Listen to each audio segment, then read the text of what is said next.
I'll entertain a motion to release the nominee. Moved by Senator Cardinale, seconded by Senator Bateman. I'll call for comments.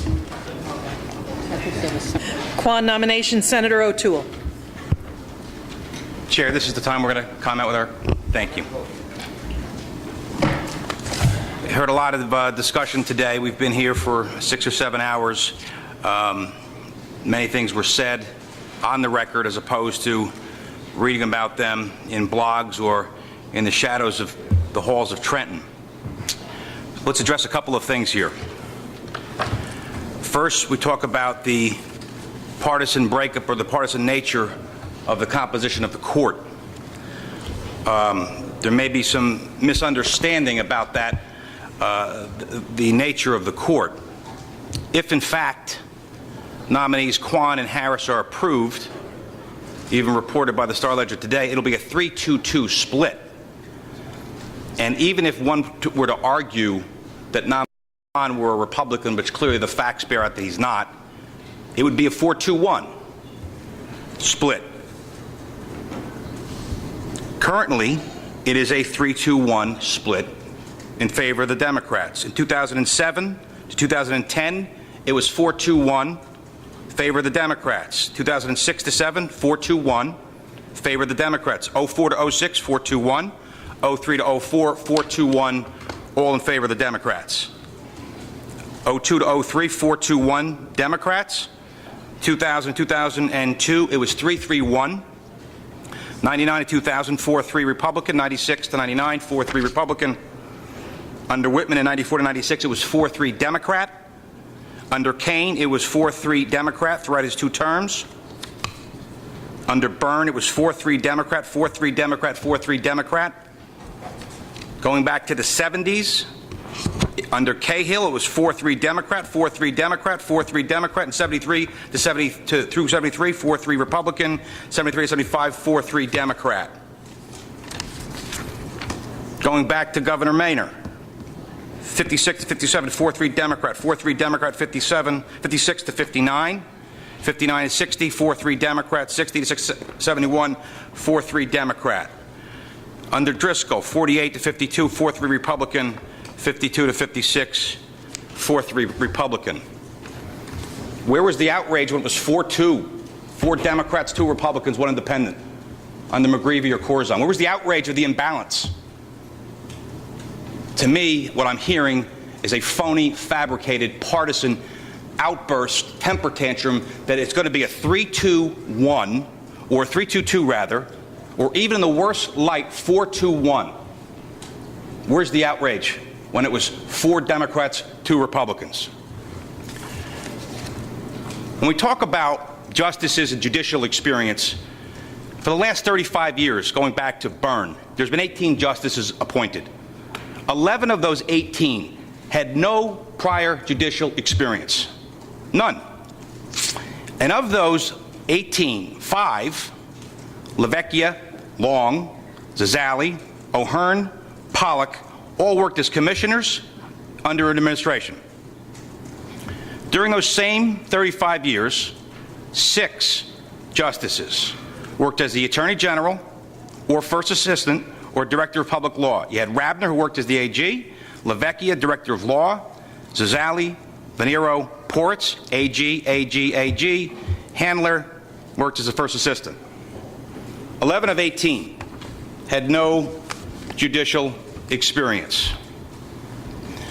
And I would suggest to everybody here, when you look at the record, the body of work, the legal background of those 18 justices, and you compare it to Phil Quan, the nominee, he is in the same league or higher than any of these 18. There hasn't been a single person who disputed his legal acumen, his ability, his background, his qualifications. And as I understand the Constitution, it is the governor's prerogative to nominate justices, associate justice, chief justice. That's the Constitution. And I believe it is our charge on this committee and the Senate floor to, with advice and consent, as to the qualifications of that nominee. I haven't heard anything here today that would suggest a scintilla that Mr. Kwan is not supremely qualified to sit as an Associate Justice. To the contrary, everything we heard today, every experience in his legal career as a law clerk, as an associate in the private sector, as a line officer in the U.S. Attorney's Office, as a chief, being promoted each and every time because of his good hard work, as the first assistant at the Attorney General's office, his promotions, the citations, the accolades. He worked for 4 different people in the U.S. Attorney's Office. He got promoted each and every step of the way. Why? Because he's Korean? No. Because he knew Chris Christie? Hardly. Because he was a competent public servant. And we sit here today in this condemnation. I say we applaud Mr. Kwan. We thank you for your service. Not a great way to do it, sitting here, running your name and your reputation through a dumpster. That's not the way we in New Jersey should handle. And I'm talking as a father, as a son, as a lawyer, as a senator, as a fellow public servant. It is an outrage, the spectacle that has taken place in this state for the last 2 months. How dare Phil Kwan? How dare he put his name as an Associate Justice? His reputation does not deserve such drudgery. His reputation has been dragged through the mud. You'll Google his name tomorrow and you'll see he got his down payment from North Korean terrorists. I read that. He's qualified. And if we're going to make this partisan, well, we have changed the dynamics of what happens in New Jersey. If we're going to make this a partisan fight, a party line vote, whether we vote yes or no, we got to draw the line in the sand, because I heard here today they're worried about where he stands on prevailing wage. Well, is this some Pelican Brief type of scenario, worrying about what he's going to render in terms of the partisanness? Or are we going to judge him on the qualifications of this man, of this nominee? Which is it? Are we worried about, we stand in his shoes and say, well, if he fits our politics, we're going to vote for him. If he doesn't, we'll disqualify him. Don't tell me it creates an imbalance. That's not the fact. Don't tell me he's not qualified. That's not the fact. He is qualified, supremely qualified. You heard it here today. You heard it from his colleagues. You've seen it from his resume. Not one piece of evidence that came out today, testimony, even innuendo suggests he isn't qualified. He is qualified. We talked about some of his background, and I think we heard about it in living color. Some of what he did, whether it was anti-terrorism, whether it's dealing with the drug lords or public corruption. We heard a lot about public corruption. And maybe some people don't want to know where he's been, what he's done. And I hope to God revenge is not best served cold. I hope that's what we're looking at today. He did his job. Attorney General's, U.S. Attorney, Clerk, LaBeouf Lamb, he did his job. He should hold his head up proud. I'm proud of him. And let me ask you this question. Do we establish a new low? Is that what we're doing? February 7th, we leaked documents. We asked the questionnaire. We asked the nominee to come in and tell us the facts. Where do you live? How much money do you have? What partnerships do you have? What health issues do you have? Where are you educated? What about your kids' names? We tell them, and it's written, that questionnaire that we receive is going to be kept confidential. We need that for as we go through our research. Well, guess what? In direct violation of Senate Rule 20:4, somebody leaked it. I asked my colleagues on this side. It wasn't me, it wasn't us. Nobody's been able to fess up. We asked the Senate President, what are you going to do about that? He's got an investigation, and he will deal with the offender. We're still waiting for that. We're still waiting for that. But yet, the press, the bloggers, the detractors, they've had a field day saying about Mr. Kwan, what he owned, how did he have that down payment? Was it drug money? Was it liquor money? It was pretty logical how he got the down payment for the house. We heard that. Pretty logical. Oh, and he lives with his parents. What's that all about? Excuse me, his father was ill. And whether you're an Italian-American, Irish-American, German-American, or Korean-American, we take care of our own. Your mother, my mother, your father, your mother, your grandfather, whatever it is. And in the Korean culture, I happen to know this a little bit, they're really respectful of their elders. It is their mission in life to take care of their mothers and fathers and grandparents. That is what they do. That is what I will do with my mother and father and my grandparents, had these still been alive. That is what they do. So there's no specialness because he's a Korean American. That's what a caring American does. Nothing nefarious about taking care of your mother and father. Are you kidding me? So someone has to answer, as we are on this political witch hunt to destroy this man's reputation with leaked documents. We spent 6 hours. I think less than an hour on that side was to talk about his qualifications. I know more about the liquor industry in New York than I've ever wanted to know. Does that go to his qualifications? What his mother does? His wife does? Does that go? He's not their lawyer, not their accountant, he's not a shareholder. He's not responsible. 18 months, TD, professionals, accountant, lawyers allow his mother to do what she did, but he's to be held responsible? What standard does he have? As a son?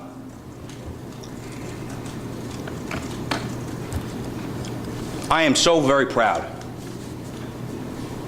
I am so very proud to vote yes for Phil Kwon. And I am so sad today.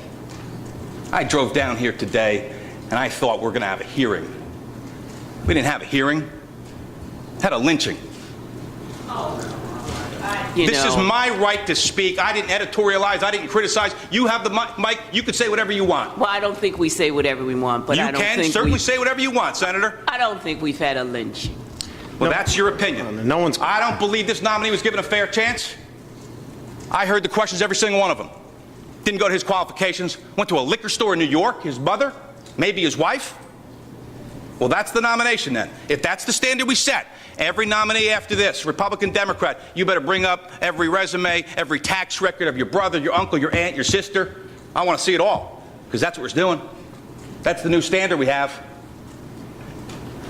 And we talk about this sideshow, this freak show about the liquor store. Let's go back to that if you want to spend so much time about it. New York U.S. Attorney investigated civil side. It was pretty clear. Pretty clear. Seized $300,000, civil dispute, half the money was returned, no tax evasion, no criminal intent, no criminal action. It was a civil dispute. And we're going to penalize Phil Kwon because of that. I hope not. I hope that's not what we've become. Mr. Chairman, I proudly, as a senator of the New Jersey State Senate, as an American, I am so proud to vote for Phil Kwon as Associate Justice. Senator Kyrillos. Mr. Chairman, I've already made my thoughts about today clear. I call it a spectacle. I think it was a sad spectacle. Rarely, maybe not ever, have I been as embarrassed as I am today about the Senate as an institution. As for Mr. Kwon, I vote yes. Senator Doherty. Yes. Senator Cardinale.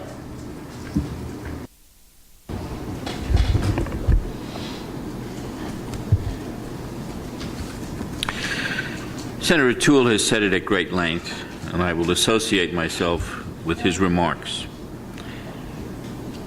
But I'll add a few points that, at the risk of being repetitive. We've heard the argument that Phil Kwon will create political unbalance on the court. That argument relies on the absurdity that Janie LaVecchia is a Republican. And I say absurdity. Her record of registration is long-term undeclared. It didn't just happen. Her voting record as a justice is decidedly left-wing. If Janie LaVecchia is a Republican, our party has something wrong with respect to its ideology. She's no Republican. But the history of this court is that we have very frequently, for most of the time that I've observed it, been 7-0 left wing. 7-0. Today, we've got two who are not left-wing. What a change! We have two who are not left-wing. And what have we been arguing about? What has this witch hunt really been about? This witch hunt is about the thought that maybe, and I haven't been able to discern where Phil Kwan is ideologically, like all the others who have ever come before this committee, he has steadfastly refused to comment on issues which may come before the court. I can't hold that against him, because everyone has always done it that way. We try, we ask questions, but they avoid answering the questions. And that's the tradition, and I think we all accept it. But this witch hunt totally failed, whether it is in the secret things or in the public record. It has failed to implicate Phil Kwan with respect to any wrongdoing at all. He has done nothing wrong. He is a devoted son. When he became aware that his mother did something which was a technical, I'll use the word, technical violation of the law, I wonder how many people out in the general public who have not been exposed to accountants and lawyers know about structured deposits. It's something that the average person doesn't come in contact with. And where was the responsibility? Her banking institution didn't tell her. She was doing it for months. They never told her. But because she did that, and she did it, we are holding Philip Kwan to a witch hunt standard. And that's what it is. We have, in this committee, approved at least the reappointment. The original appointment never came up.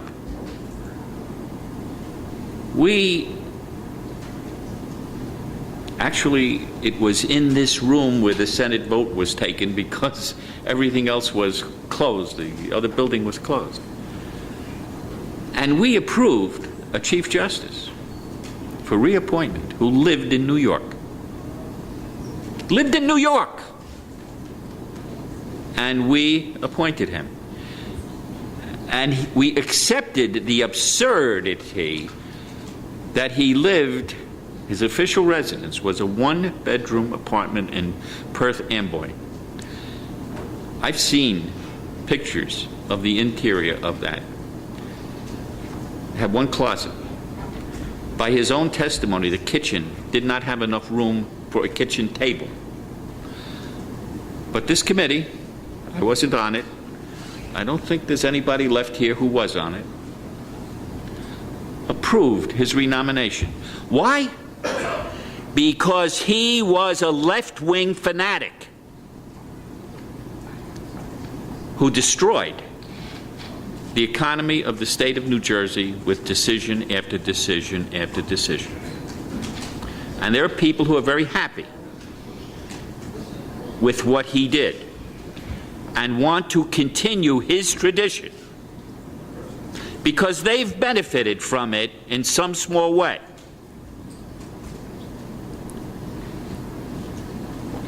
I would say to all of my colleagues, wake up. New Jersey is never going to come back to where it should be economically in our region until we restore sanity not balance, sanity to our Supreme Court.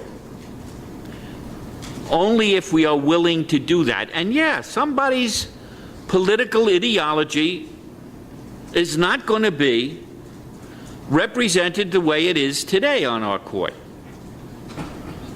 But we need to do that. And unless we do that, we're going to have high property taxes, we're going to have high unemployment, and it won't matter who the governor is, and it won't matter who's sitting in these chairs, because we do have an imbalance in the powers. This legislature is disrespected. Our governor is disrespected routinely by our court. We need to regain the balance of powers that the drafters of our Constitution envisioned, where the court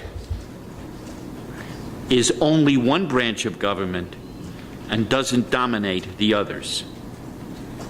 And you are closing the door today on that opportunity unless we approve, frankly, both of these nominees. Thank you, Mr. Chairman. I vote yes. Senator Bateman.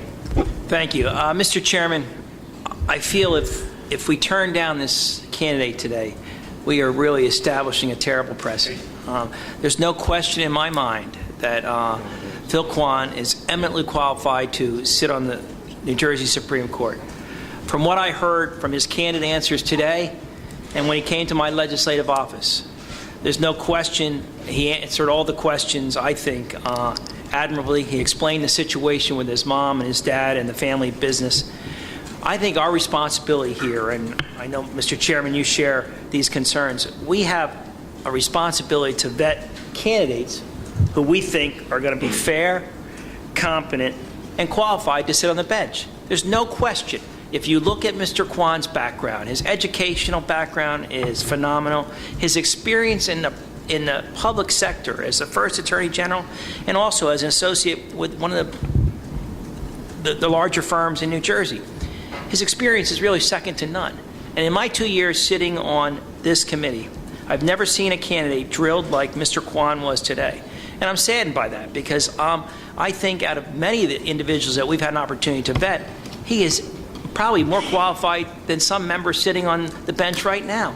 And I think this really turned into a witch hunt. And, you know, Mr. Chairman, you, like me, we have an opportunity to see many, many attorneys every week in our courts, probably dozens. I've seen literally thousands of attorneys over the years. And I haven't come across individuals with the caliber of Mr. Kwan, who really would be, I think, an exceptional asset to the Supreme Court. I mean, the governor has every right to nominate a qualified individual. And I think today what we've done is we've done an injustice to Mr. Kwan, to his family. I mean, I don't know why anybody would want to put their name out there in the public to be nominated for a judgeship after what they saw happen today. I think we treated him unfairly. I think that we didn't spend any time, very little time, on his qualifications. That's really our responsibility, to see if he's going to be qualified to serve on the Supreme Court. And if you look at, if you're not biased and you look at it objectively, you look at his credentials, I don't think you'll find too many finer candidates. And I'm proud to vote for him, and I'll be very saddened if we don't release him from committee. I vote yes. Senator Weinberg. Thank you very much, Mr. Chairman. You know, I'm sitting here, and I wrote down some of the words that were just used on the other side of this U, not on this side. Nefarious, Korean terrorists, sideshow, freak show, lynch mob, witch hunt, and the worst of all, left wing. My goodness. We are charged with the responsibility to examine the candidates that come before us to be a member of the Supreme Court.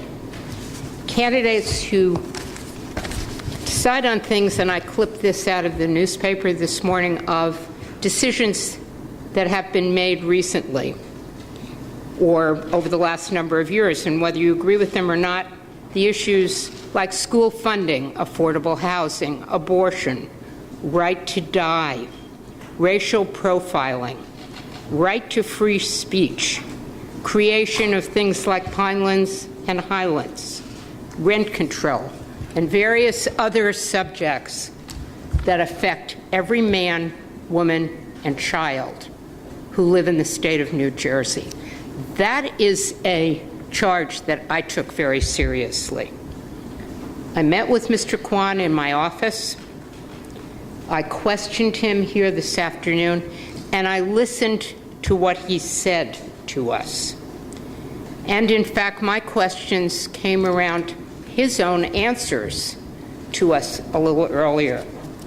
Do I think Mr. Kwan is a competent public servant? Absolutely. Do I think that it was the governor who made the statement about the partisan makeup of this court and how he is going to turn this court upside down? From everything I have been told and everything I've experienced on this court, and I've only been through one Supreme Court nominee, and I voted for her, a nominee that the governor of the state of New Jersey presented to us because I thought we were keeping the partisan balance on the court. And the reason for it is not about partisanship, but it is to make sure that we have a balanced court when they make these kinds of decisions on behalf of every man, woman, and child in the state of New Jersey. I do not believe that the issue of partisanship or of the partisan balance on the court has been properly addressed here today. We know that we were given a nominee who was a registered Republican for most of his voting life. And in fact, the governor has tried to pass off to us as an independent. If the partisan balance of the court were not so important, why has the governor tried to present Mr. Kwan as an independent? It was his very own words. His own words were, when I decided to become politically active, I became a Republican. I didn't know that before. I didn't know that before I heard his testimony here earlier. So we have the balance on the Supreme Court, the issue of whether the governor is really trying to remake this court in his personal image, which I think is as important a subject matter for this committee as anything else. And we do have the issue of the legal problems that were in Mr. Kwan's family. It's not just about his mother, and I think I pointed that out. His wife owns 50% of that business, and in fact, it is his wife's salary that helps pay his bills. So Mr. Kwan, whether he knew about the structuring, which I have no reason to believe that he did, whether he knew about it or didn't know about it, his finances are an integral part of that business. And I have real questions about what took place here. And with all due respect, I don't think we got all the real answers. And for that reason, I am voting no. Senator Stack. Thank you. Regardless of a nominee's political party affiliation, I don't believe there's ever a guarantee of how they're going to rule on a specific case once they're appointed to the court, specifically the Supreme Court. I think what Senator Cardinelli said he had some merit to, that Republicans who were appointed to the court may have voted on liberal issues, and liberals who were appointed to the court may have voted on some of the conservative issues. What I believe today is I believe Mr. Kwan's testimony, he's been honest, he's been upfront with us, and the testimony that was given here today, I think his life experiences, his education, his struggles, his challenges will bring another great legal mind to the court. I believe, and I really favor this very much, is his commitment to public service. I think the fact that he could go out and probably make 3-4 times what he makes today, the fact that he's worked at the U.S. Attorney's Office, he's now in the Attorney General's office, and looking to serve on the court, I think, is commendable. Being a relatively young man, I have to say that because I'm 45. I think he's 44, so I have to say he's young. But I think his commitment to serving in public life is commendable and admirable. When he could make a lot more money with the background that he has, with the education that he has, with the experience that he has, in both the U.S. Attorney's Office and the Attorney General's Office, I vote yes. Senator Greenstein.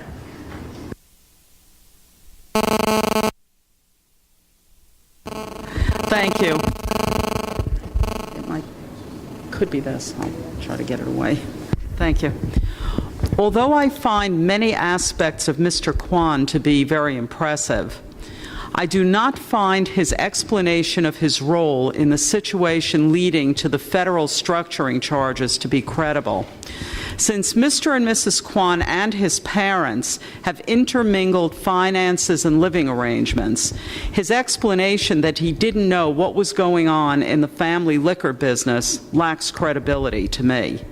His family's banking activity was sufficient to constitute a violation of federal structuring laws. It's hard to believe that Mrs. Kwan quote-unquote coincidentally deposited just under $10,000 222 times to the tune of $2.1 million. This was clearly done to avoid triggering the CTR filing obligation. This is structuring, plain and simple, and it violates the law. The second reason is this appointment would add to the lack of balance on the court. I consider Mr. Kwan to be a Republican. I've heard all the explanations today. I don't really consider him to be an independent, though he technically is on paper right at this moment. We must respect the tradition of bipartisan balance on the court. For these reasons, I vote no. Senator Sarlo. Thank you, Mr. Chairman. You know, as I sat here today, we talk about, I heard in the last half hour about a spectacle. Well, I don't believe there was a spectacle at all until the last 30 minutes, when I heard a series of outrages and name-calling of various public officials, of our Chief Justice, calling him a left-wing nut.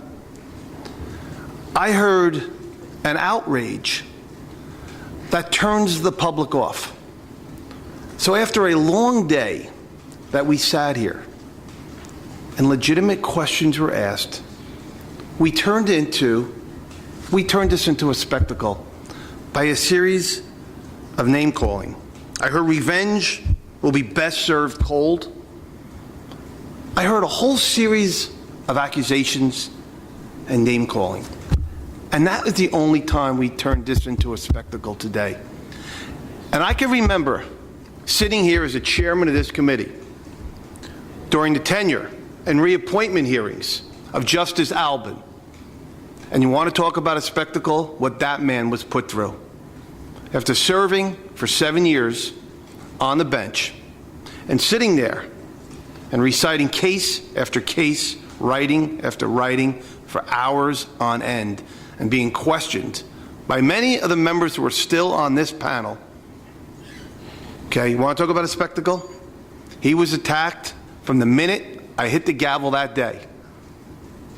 And yes, he was confirmed, and he did get his tenure. And I think we did what was right in the best interests of the state of New Jersey. So let's not talk about a spectacle. Let's talk about what happened here today. There was some very, very difficult questions posed to a nominee. And I met with this nominee, and I gave him every benefit of the doubt. I met with him. I did not use my senatorial courtesy to block his nomination. I ensured and I gave my commitment to the governor that I would allow him to proceed, to come here to Trenton, to have a full hearing. And I came to Trenton with a very open mind to listen and learn what was happening here today. And I heard a whole series of questions. And I take this very serious. You could yell and threaten and pressure. and people could trade things all they want. But we have the ability to look at 7 Supreme Court justices and confirm people to the Supreme Court of New Jersey. I may not always agree with them. I don't call them names. I respect what they do. So today we heard from a nominee who has a great legal background. There is no doubt about it. And he's got a great story to tell about his immigrant parents, just like all of us do. Just like I would do for my in-laws and my wife, who was not born in this country. Okay? As we help them deal with the pressures of today, the financial pressures, the technology, the constant increasing technology that we can't even keep up with. So we heard all that, and I respect that because it's what I'm going through, and I know many of you are all going through. With regards to this whole structuring piece that we heard so much about, as I sit here today, I still believe there are significant open questions. And perhaps, if we did it in a more transparent manner, we talked about it in closed session to protect the privacy and the confidentiality, only to learn we come out here and it's sort of brought up in the hearings by members on the other side of the aisle on what documents were submitted and what documents were not submitted. So I'm tired of hearing about questionnaires, tired of hearing about what the Star Ledger wrote.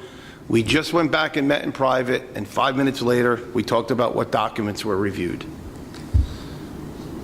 This nominee deserves better than that. You're right, for what he witnessed here at the end. I am not comfortable at this point in time that we have satisfied all of the requirements of this open-ended issue. This is an important position, one of the most important positions we have in the state of New Jersey. And I take my role as a former chairman of this committee and as a member of this committee seriously.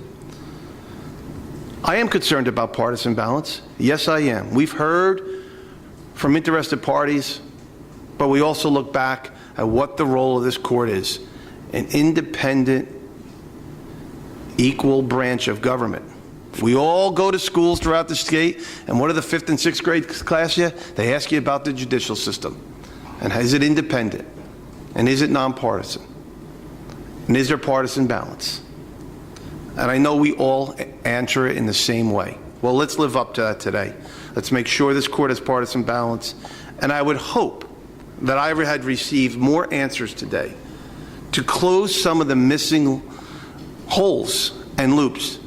Unfortunately, this individual and his family, they live together. There is a commingling of funds. There's no way around that. Significant amount of cash. It's hard for many of us to even picture that. $10,000 a day.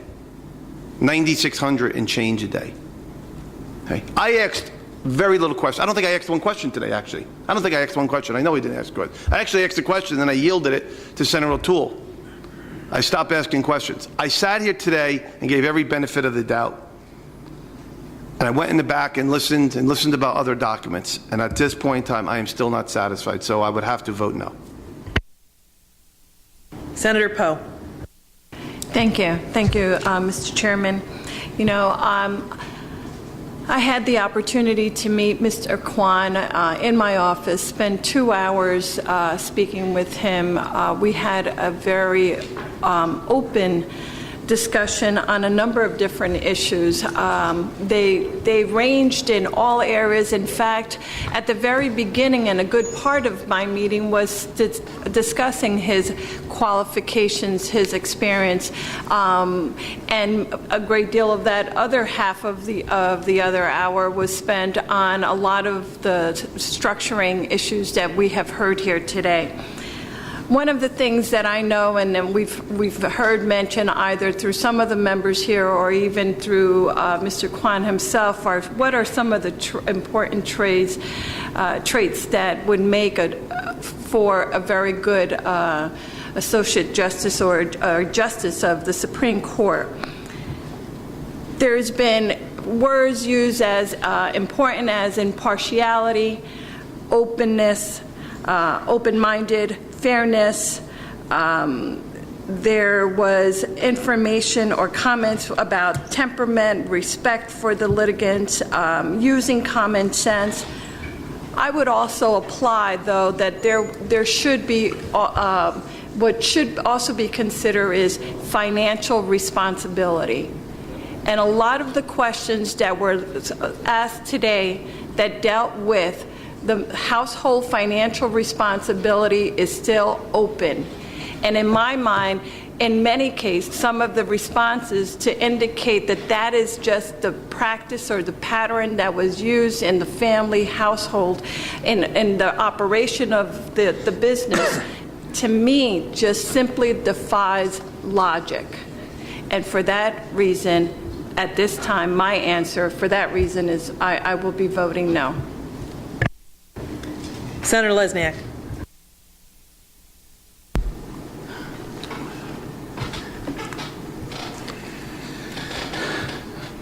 Mr. Khan cannot change his party affiliation by simply changing his voter registration. If Mr. Kwan and Mr. Harris were to be confirmed to the New Jersey Supreme Court, we would have an unprecedented imbalance makeup of 5 Republicans and 2 Democrats. This imbalance takes on greater significance in the context of the non-appointment of Justice Wallace and Governor Christie's avowed determination to overturn long-standing constitutional law precedents dealing with affordable housing, thorough and efficient education, and the scope of executive orders, as well as Governor Christie's personal attacks on judges rendering decisions contrary to his political agenda. The independence of our entire judiciary, the Superior Court, the Appellate Division, and the Supreme Court has been put in question for the first time in our history. For these reasons, I vote no. Senator Gill. It has been my position that when the governor nominates directly from the Attorney General's office, it creates issues of conflict of interest. Now, Mr. Kwan was second in charge of that office. He participated in conferences, in litigation of issues that are presently pending before the Supreme Court. And the import of that is that Mr. Kwan, if he was appointed to that position, he would be the only person to determine if he should recuse himself from school funding issues, even though he was an advocate or in that advocacy role in the office for the governor's position. Because in the Supreme Court, there is no avenue to challenge or review the failure or decision of an associate justice to hear a matter, even if the litigants and the public raise the issue that you were the attorney or involved in attorneys arguing it before this very court 1 year ago. And now, the next year, you are here as a Supreme Court justice. And there's no way to challenge if you recuse yourself or not. We also know in the recusal process, there is no requirement to place on the record why you're not recusing yourself or why you are. So that by taking and nominating you directly from the, and you were very correct, the largest legal department in this state, where you had significant responsibilities and control over issues that are now appearing in the Supreme Court, in last year you would have been part of the very team presenting the arguments in favor of the governor. And so that is, and I'm consistent, this is not a lynch mob or lynching, but it is a inquiry. I was the only one who voted against Chief Justice Radner. And one of the reasons was that if you take the person directly from the Attorney General's office or the Attorney General, you by definition will create an instability in the Supreme Court. And has it happened? Well, yes, because on issues of Abbott and school funding, there's recusals.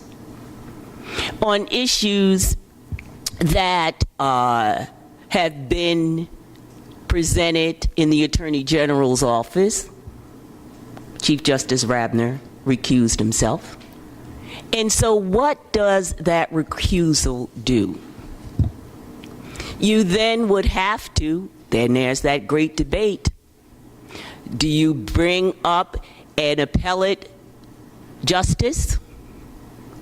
Do you bring him up because of the recusal, or do you bring him up if you don't? Do you bring he or she up in the Supreme Court for the issue of the quorum only?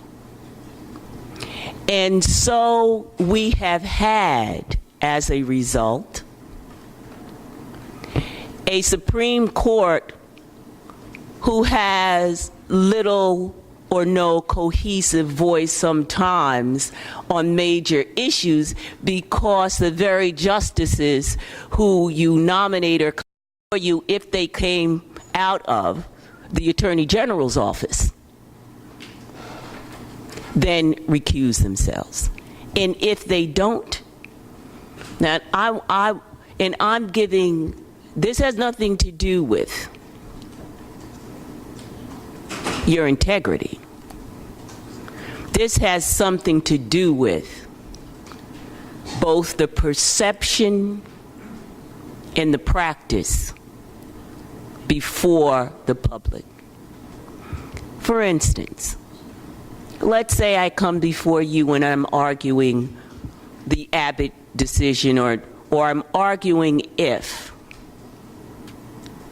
the governor's position on school funding is constitutional. I'm a lawyer. I could be the advocate, or I could be the public. And let's say Associate Justice Kwan decides, because he is the only arbiter of this decision, let's say he decides, well, yes, I was involved in the Abbott issue just last year, but I don't think I was involved enough that I would consider that I should recuse myself. And there is no place for the litigants to go to say, please, a higher authority review that ruling.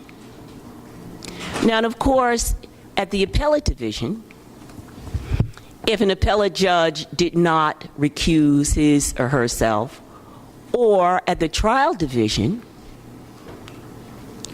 then a litigant or lawyer, lawyers are litigants, I guess, could make a appeal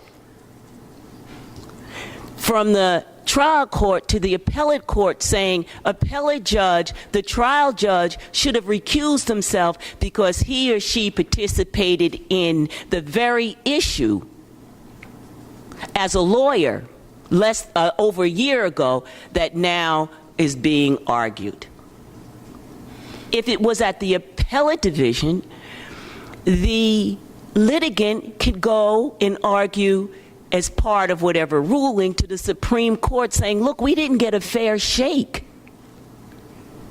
This judge was a lawyer last year arguing against the very position that we're now bringing. And I took a lot of heat for voting against Justice Rabner. And I guess I will take a lot of heat for casting my vote the way I will. But I think it is imperative for the issues that are presented before the Supreme Court, from same-sex marriage to affordable housing to school funding, that the justice who sits on those cases cannot be part of the lawyer's team or office that argued a position the year before. And so, for the reasons, including some of the reasons I voted against Justice Rabner, those are also the same kind of considerations that I have here today. And let's talk about if we had a right to make the inquiries into what have been deemed as commingled funds. And I think even at the office, in discussion, we tried to do it in a way that was precise but necessary. And for those where issues remain still on documents, I think that is a valid inquiry. But my objection in my no vote is that the impartiality of the court on such major issues cannot be decided. Those issues cannot be decided by a associate justice who a year before was part of the litigation team to advance the positions of Governor Chris Christie. And the fact that it's Governor Chris Christie is a fact. But I also voted against Chief Justice Rabner because I said he should not be there to advance the positions of Governor Corzine by having been the Attorney General and then move directly into the Supreme Court. And so for the issue of recusal and the issue of the appearance of independence and impartiality, and because the recusal cannot be reviewed because you would be the highest court in New Jersey, and thus no one reviews your actions with respect to recusal. And so for those reasons, I will vote no. Thank you. Senator Scutari. Thank you. First, let me thank the nominee and his family and friends for being here for a long day. I appreciate your time and efforts throughout this process.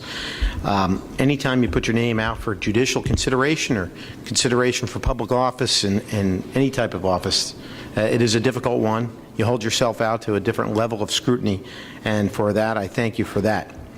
I want to thank the staff and the press and all the members of the public that came here to speak for excellent informational gathering, and for the comportment of my fellow senators on both sides of the aisle. I want to thank them for the meeting as well. The one thing I want to say is that threats and intimidation are no way to do business. And revenge is not something a position that senators should be advocating, especially for someone who works in the Attorney General's office in a law enforcement capacity in one of the highest levels in the state of New Jersey. Political retribution eats at the heart of law enforcement's credibility. Someone has to stand up to that argument, and any time that's questioned, we all lose. The public loses complete confidence in its law enforcement, then everything's out the window. So any type of consideration for that should be dismissed immediately. I want to thank Mr. Kwan. I want to thank his family and the governor for all the information and exchanges, and the staff. Unfortunately, my vote is no. The motion fails. Thank you, Mr. Kwan. At the governor's request, Mr. Harris will be held to a later considerated day. I will go along with that request. The meeting is adjourned.